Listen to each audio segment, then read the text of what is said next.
Hello my dear students, welcome again to my channel. मेरा नाम अखंड प्रताप सिंह है। आज हम लोग क्लास 12th का first chapter electric charge and field का एनसीईआरटी बुक का 11th क्वेश्चन सॉल्व करने जा रहे हैं। ठीक है, आइए स्टार्ट करते हैं।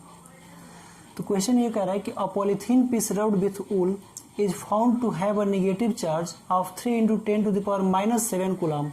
कह रहा है कि जब भी हम एक पॉलीथीन पीस को किसी ऊल पे जब रब करते हैं तो उसके ऊपर 3 × 10⁻⁷ कूलम का चार्ज पाया गया। ठीक है, तो कह रहा है कि दो पार्ट में क्वेश्चन बाइफरकेट किया हुआ है। पहला कह रहा है कि estimate the number of electron transferred, तो बताना है कि कितने नंबर ऑफ इलेक्ट्रॉन ट्रांसफर्ड हुआ है। लेकिन ब्रैकेट में एक और क्वेश्चन है, कह रहा है कि फ्रॉम विच टू विच, मतलब कि ऊल से पॉलीथीन पे ट्रांसफर हुआ है या फिर पॉलीथीन से ऊल पे ट्रांसफर हुआ है। ठीक है ना, ये बताना है।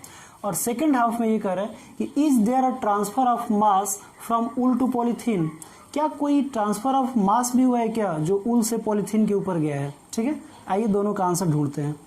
तो पहला चीज़ ये है कि जब हम लोग कंजर्वेशन ऑफ चार्ज में पढ़ते हैं तो एक चीज़ आप लोगों को पता होना चाहिए, क्लियर कट, ये बिल्कुल बेसिक कंसेप्ट है कि everything is made up of atom. कोई भी चीज़ एटम से मिलकर बना होता है, और एटम के अंदर जब कोई एटम न्यूट्रल होता है तो उसके अंदर नंबर ऑफ निगेटिव चार्ज और नंबर ऑफ पॉजिटिव चार्ज दोनों सेम अमाउंट में होता है। ठीक है, कैसे सेम अमाउंट में होता है? क्योंकि एटम के जो स्ट्रक्चर होता है, स्ट्रक्चर ऑफ एटम, उसका मतलब होता है कि जो न्यूक्लियस है एटम के अंदर, न्यूक्लियस, उसके अंदर न्यूट्रॉन पाया जाता है और प्रोटॉन पाया जाता है, और जो इलेक्ट्रॉन है इसके चारों तरफ रिवॉल्व करता है। लेकिन किसी भी एटम के अंदर जो नंबर ऑफ इलेक्ट्रॉन होता है वो हमेशा नंबर ऑफ प्रोटॉन के इक्वल होता है। मतलब कि जो नंबर ऑफ अगर इलेक्ट्रॉन है वो हमेशा नंबर ऑफ प्रोटॉन के इक्वल होगा, और जो इलेक्ट्रॉन के ऊपर जो चार्ज होता है वही सेम अमाउंट में चार्ज प्रोटॉन के ऊपर भी होता है। कितना होता है इलेक्ट्रॉन के ऊपर? 1.6 × 10⁻⁻19 कूलम, और प्रोटॉन के ऊपर भी बिल्कुल सेम होता है 1.6 × 10⁻⁻19 कूलम। लेकिन फ़र्क क्या होता है? फ़र्क ये होता है कि इलेक्ट्रॉन के ऊपर निगेटिव होता है और प्रोटॉन के ऊपर पॉजिटिव होता है।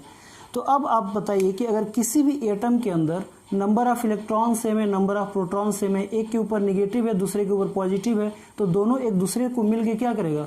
इफेक्ट को कैंसिल आउट कर देगा, और उसके ऊपर नेट चार्ज क्या हो जाएगा? 0 हो जाएगा। ठीक है, तो स्टार्टिंग में मान लीजिए कि अगर कोई ऊल है और कोई मान लीजिए कि यहाँ पे पॉलीथीन है। ठीक है ना, इसको ऊल मैं मान लेता हूँ और इसको पॉलीथीन मान लेता हूँ। तो जब पॉलीथीन को ऊल के ऊपर रब करते हैं तो कह रहा है कि इलेक्ट्रॉन ट्रांसफर हो गए किसके ऊपर? पॉलीथीन के ऊपर, मतलब कि इसके ऊपर एक्स्ट्रा इलेक्ट्रॉन आ गया। तो ये एक्स्ट्रा इलेक्ट्रॉन आया कहाँ से? अगर ये स्टार्टिंग में दोनों न्यूट्रल होगा तो जितना चार्ज, मान लेते हैं कि इसके ऊपर 4 पॉजिटिव चार्ज था तो इसके ऊपर 4 निगेटिव चार्ज भी था, और पॉलीथीन के ऊपर अगर मान लेते हैं कि कुछ पॉजिटिव चार्ज था तो उतना ही क्या था, इसके ऊपर मान लेते हैं कि 4 पॉजिटिव चार्ज था तो 4 निगेटिव चार्ज था। लेकिन इसके ऊपर कुछ निगेटिव चार्ज आ गया। ठीक है, तो ये निगेटिव चार्ज कहाँ से आया? जाहिर सी बात है कि ऊल जो है अपना कुछ निगेटिव चार्ज इसको ट्रांसफ़र किया होगा।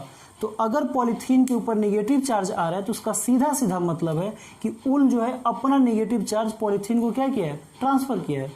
अच्छा, इसका एक और भी क्वेश्चन हो सकता है कि क्या पॉलीथीन जो है ऊल को अपना पॉजिटिव चार्ज को ट्रांसफ़र करके खुद को निगेटिव नहीं कर सकता है? ये भी तो हो सकता है कि अगर मान लेते हैं कि इसके ऊपर जितना पॉजिटिव है उतना निगेटिव है। ठीक है, अब रब करने के बाद देखा गया कि पॉलीथीन के ऊपर कुछ निगेटिव चार्ज आ गया, तो हम ये भी कह सकते हैं कि जो पॉजिटिव चार्ज है वो यहाँ से निकल के और ऊल के ऊपर चला गया। लेकिन क्या ये पॉसिबल है? क्या? बिल्कुल नहीं। क्यों नहीं पॉसिबल है? क्योंकि इसका जो रिप्लाई है वो आप लोगों को केमिस्ट्री में मिलेगा। क्योंकि स्ट्रक्चर ऑफ एटम में न्यूक्लियस के अंदर पॉजिटिव चार्ज होता है और इलेक्ट्रॉन न्यूक्लियस के बाहर होता है, जो और ख़ास करके जो आउटर मोस्ट शेल के इलेक्ट्रॉन होते हैं उनको एक जगह से दूसरी जगह हटाना आसान होता है। एक जगह से दूसरी जगह सेपरेट करना, या फिर एक बॉडी जब दूसरे बॉडी पे रब करती है तो वहाँ से एक बॉडी से इलेक्ट्रॉन निकल के दूसरे इलेक्ट्रॉन पे आसानी से चला जाता है। लेकिन कभी प्रोटॉन नहीं निकलता, यानी कि जो पॉजिटिव चार्ज जो न्यूक्लियस के अंदर है वहाँ से उसको निकाल पाना बहुत मुश्किल होता है, बहुत ज़्यादा एनर्जी खर्च होता है। नॉर्मल सिचुएशन में कभी भी कोई पॉजिटिव चार्ज न्यूक्लियस के अंदर से नहीं निकलता है, इसलिए यहाँ से कभी भी जो पॉजिटिव चार्ज का जो ट्रांसफ़र है वो कभी पॉसिबल नहीं है। तो जब भी पॉसिबिलिटी बनेगी वो हमेशा इलेक्ट्रॉन का ट्रांसफ़र बनेगा। ठीक है, तो हम कह सकते हैं कि बिल्कुल फ्रॉम विच टू विच का मतलब ये है कि फ्रॉम वूल टू पॉलीथीन, वूल से पॉलीथीन के ऊपर चार्ज का ट्रांसफर हुआ है और वो चार्ज क्या है, निगेटिव है। तो जो ब्रैकेट वाला जो क्वेश्चन था उसका आंसर हमने दे लिया। अब हमसे क्वेश्चन ये पूछ रहा है कि कितना नंबर ऑफ इलेक्ट्रॉन ट्रांसफर हुआ है, ठीक है। तो इसका जो रिप्लाई है वो आप लोगों को क्वांटाइजेशन ऑफ चार्ज में मिलेगा, ठीक है। तो क्वांटाइजेशन ऑफ चार्ज क्या होता है, तो क्वांटाइजेशन ऑफ चार्ज ये होता है कि किसी भी बॉडी के ऊपर जो अमाउंट ऑफ चार्ज प्रेजेंट है वो हमेशा एक इलेक्ट्रॉन के ऊपर जितना चार्ज होता है उसके इंटीग्रल मल्टीपल के बराबर होता है, ठीक है। यानी कि जो किसी भी बॉडी के ऊपर अगर चार्ज Q है तो ये हमेशा n इंटू ई के बराबर होता है, और E यहाँ पे चार्ज ऑन वन इलेक्ट्रॉन है, ठीक है ना।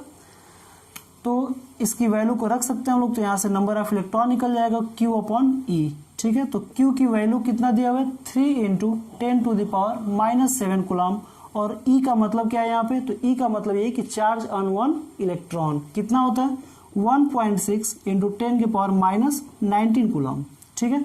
इससे इसको डिवाइड कर देते हैं तो ये आएगा 1.875 इंटू 10⁻, ये -7 है और ये +19 है, ठीक है। तो ये आ जाएगा 1.875 इंटू 10⁻, ये 12 हो जाएगा, ठीक है ना। तो इतना नंबर ऑफ इलेक्ट्रॉन वूल से पॉलीथीन के ऊपर ट्रांसफर हुआ है, ठीक है। अब सेकेंड हाफ में ये कह रहा है कि is there a transfer of mass from wool to polythene, क्या मास का भी ट्रांसफर हुआ है वूल से पॉलीथीन के ऊपर। अगर इस क्वेश्चन को पढ़ेंगे तो पहले वाले क्वेश्चन का थोड़ा सा झलक मिल जाएगा, क्योंकि वो खुद एक्सेप्ट कर रहा है कि इलेक्ट्रॉन वूल से पॉलीथीन के ऊपर गया, तभी तो मास के बारे में पूछ रहा है कि क्या मास भी ट्रांसफर हुआ है वूल से पॉलीथीन के ऊपर, ठीक है। तो इसका जवाब बिल्कुल हाँ। क्यों, क्योंकि जब भी इलेक्ट्रॉन होता है क्या, तो इलेक्ट्रॉन को हम फंडामेंटल पार्टिकल कहते हैं, सबसे छोटा से छोटा पार्टिकल, ठीक है ना। उसके अंदर क्या है हमको नहीं पता है, इसीलिए हम उसको क्या कहते हैं, फंडामेंटल पार्टिकल। तो जब इलेक्ट्रॉन एक बॉडी से दूसरे बॉडी पे ट्रांसफर हुआ और वो बॉडी क्या है, हमारा इलेक्ट्रॉन है, फंडामेंटल पार्टिकल है, और पार्टिकल क्या होते हैं, मैटर के एक पार्ट होते हैं, और मैटर का डिफिनीशन ही होता है कि everything which occupy space and have something mass is known as matter, यानी कि उसके पास कुछ न कुछ मास बिल्कुल होता है। और जब इलेक्ट्रॉन ट्रांसफर होता है तो अपने साथ मास को भी लेके जाता है, ठीक है। तो कितना मास ट्रांसफर होगा, तो एक इलेक्ट्रॉन के ऊपर कितना मास होता है, तो इलेक्ट्रॉन का जो मास होता है, मास ऑफ इलेक्ट्रॉन, ये होता है 9.1 इंटू 10⁻31 kg, ठीक है। तो कितना मास ट्रांसफर होगा, तो जितना इलेक्ट्रॉन जाएगा अपने साथ उसी के मल्टीपल में मास को भी लेके जाएगा। तो कितना मास ट्रांसफर होगा, मास ट्रांसफर्ड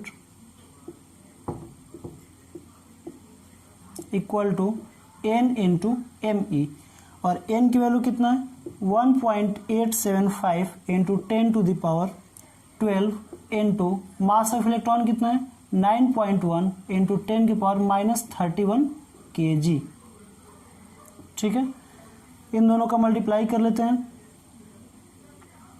तो ये आएगा 1.875 इंटू 10⁻, इसको पहले सॉल्व कर लेते हैं पावर, तो ये 12 हो जाएगा और ये -31 हो जाएगा इंटू 9.1, ठीक है।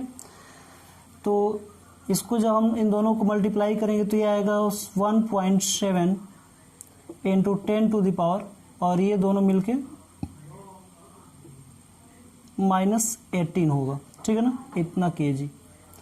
तो अब आप लोग देखिए कि क्या कभी फील होगा कि पॉलीथीन को जब रब करेंगे वूल के ऊपर तो पॉलीथीन भारी हो गया, बिल्कुल नहीं होगा। क्यों ऐसा नहीं होगा, क्योंकि मास का ट्रांसफर बिल्कुल हुआ है, उसके ऊपर एक्स्ट्रा मास आया है, लेकिन वो अमाउंट बहुत ही स्मॉल है, और कितना है, 1.7 इंटू 10⁻18 kg, और -18 क्या होता है, बहुत ही स्मॉल क्वांटिटी होती है, 10⁻18 बहुत छोटी क्वांटिटी है, इसलिए वो कभी फील होने नहीं देगा, ठीक है। आई होप आप लोगों को ये वीडियो पसंद आया होगा। थैंक यू, जय हिंद।